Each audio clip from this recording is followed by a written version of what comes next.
ng Binigyang pugay ngayon ni Pangulong Aquino ang mahalagang ambag ng Philippine Army di lamang sa seguridad ng bansa kundi pati na sa pagsusulong ng ekonomiya at kalusugan ng sambayanan.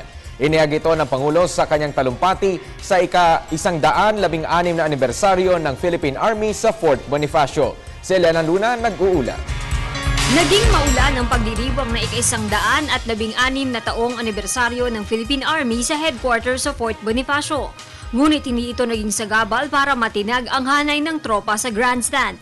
Sa pakikiisa ng kanilang Commander-in-Chief na si Pangulong Aquino, binanggit ang mga reformang natatamasa ng Philippine Army sa tulong ng AFP Modernization Program. Kinilala rin ng Pangulo ang pakikiambag ng hukbong katihan para mapasigla ang ekonomiya at mapabuti ang kalusugan ng mga mamamayan. Isipin po ninyo, bawat isa sa 725,000 at ang individual na nailigtas ng inyong disaster response operations. At ang napakarami pang ibang nakakatulong na mahimbing dahil nariyan kayo upang iligtas sila sakaling dumating ang sakuna ay mas produktibong nakakapasok sa trabaho dahil alam nilang hindi ninyo sila pababayaan. Bawat Pilipinong nakikinabang sa 255 development projects na natapos ninyo, kabilang na ang 16 na karsada, 237 gusali at 2 power at telephone facilities ay makikiambag sa pagsulong ng iba't ibang industriya. Bawat pamilyang nabigyan ng lingap sa 1,270 medical mission at mahigit 1,000 ring dental mission ninyo, bawat isa sa kanila ay mas masiglang makikilahok sa pagpapanday ng katuparan ng ating mga pangarap.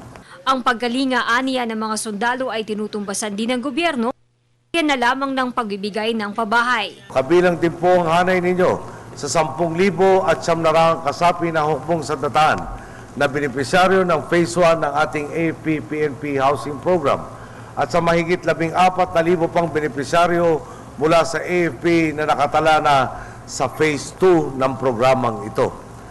Lahat po ng ito ay konkretong kumakatawan sa ating batayang prinsipyo. Ang giting, sakripisyo at kahandaan ninyong isubo ang sarili sa panganib ay dapat lamang tumbasan ng karampatang kalinga at pagkilala mula sa Estado. Naging bahagi rin ng pagdalo ng Pangulo sa anibersaryo ang paggawad ng mga awards. Isa sa mga tampok na awardees ang pinakamatandang miyembro ng Army na may edad na 113 taong gulang. Para sa Telebisyon ng Bayan, Elena Luna.